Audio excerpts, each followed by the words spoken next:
Hey, what's going on, my airgun brothers and sisters? Skinny Mitch here. Welcome. Thanks for stopping by. So, in my last video, Airguns of Idaho asked me if I would do a review on my Air Venturi tank.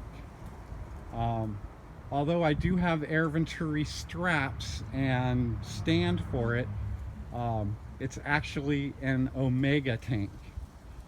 But why I'm here, and the one that you saw in the video was Tom's, in my last video was Tom's tank. Um, I forget where he got that tank from, the same place he got his gun from.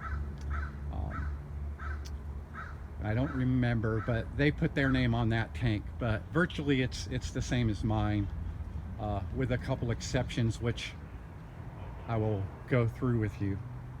So while I'm at it, I thought, I've been wanting to do this for a while anyway. I'm going to throw in my other tanks. Now, I didn't bring out my aluminum scuba tank. It's just too heavy and cumbersome.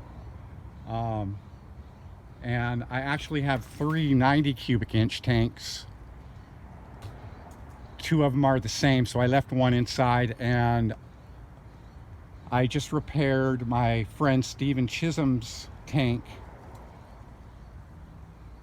And it's perfect timing because I want to show an example of, using that tank. So, this tank right here is my 100 cubic foot tank. It's only got 1 gauge, so it doesn't show the pressure in the tank. It's got the DIN valve, right? If you guys want to know about valves, you can go to my video all about valves. This is a 4,500 fill capacity, supposedly 100 cubic foot tank. This one right here is a 90 cubic inch Ninja tank with the Ninja Easy Fill valve. Okay, and then this one is the Benjamin tank, also with a DIN, okay, and only 1 gauge, so it doesn't show what the pressure is in your tank with the other gauge. All right, so let me walk around here real quick and explain what I wanted to talk to you guys about. And make sure that's in frame. Okay, so this tank right here, all right, this is the one I repaired, and this is your fill station, okay, and you'll stay with me.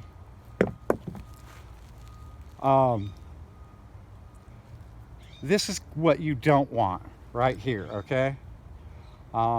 These are like the valves that are on our gauntlets and some other tanks. They just don't hold up under the higher pressures. They're perfect on a gun. Well, most of them. But for buddy tanks, not so much. Now, if you buy a 4,500 fill tank like this, or like this, it's straight 4,500. These right here are regulated only to 3,000 psi output. So if you have a gun that feels higher, this isn't really useful to you. So my point being is, if you're going to get a bottle, a 90 cubic inch bottle or smaller or in between, and it comes with one of these valves, don't buy it. All right, go ahead and go with the straight 4,500 fill. Now, I used to have this valve, one of these valves, actually that valve right there, I gave to Steve when I repaired the bottle the first time.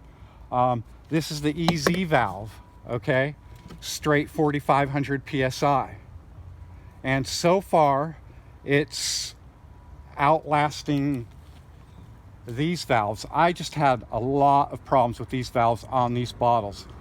Not on my gauntlet, right? None of my gauntlets. And I think one of my other guns that I built, my 2240, has one of these on it, no problems. But when you're filling to 4,500 PSI, these valves just don't cut it. So I recommend the one with the DIN valves on them, okay? Like this one. All right.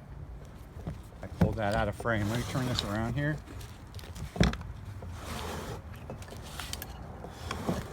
Or this one, okay?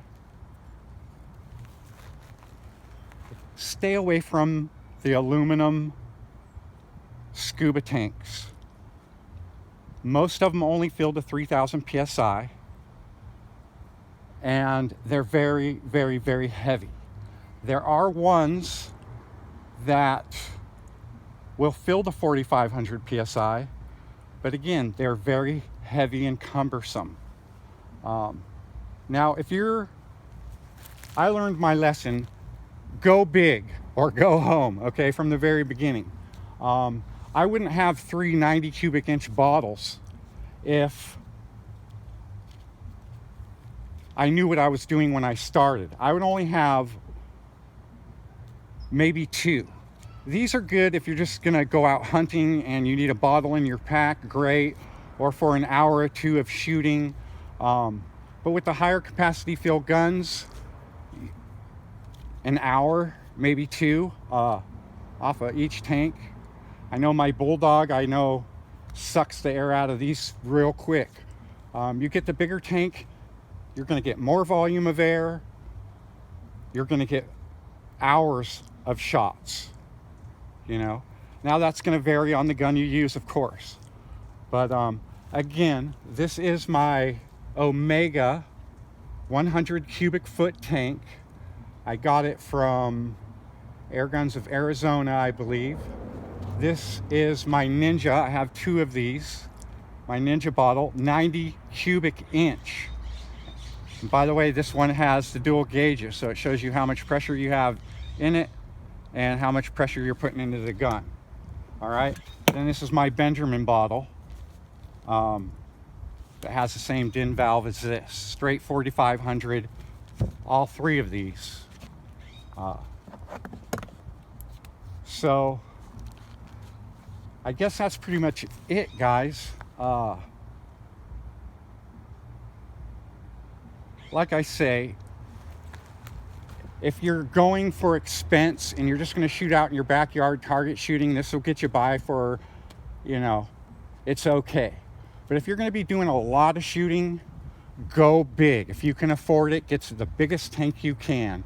Make sure it's 4,500 PSI fill and, has the DIN valve on it. All right? You don't want to be restricted to 3,000 PSI output. And then again, also, with these, you don't need a fill station. Okay? This is your fill station. With these, okay, you need to buy one of these. So that's an extra cost on top of everything else. When you buy the bigger tanks or the 90 cubic inch tanks that come with the easy valve or have the DIN valve on them, then you're good to go. You're straight there. All right.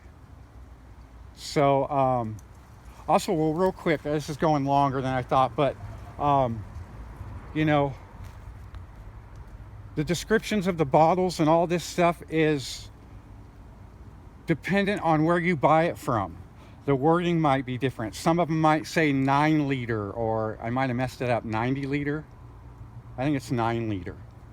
But I just wanted to tell you the sizes and everything are dependent on where you're buying it from. The shape, the length. Like Tom's bottle is 100 cubic foot, mine's 100 cubic foot, but his is thinner and longer, right? So I just wanted to point out, it really doesn't matter who you buy your bottle from, as long as they're a reputable company and have warranty, right? So most important, be safe and have fun. I'll see you guys on the next one.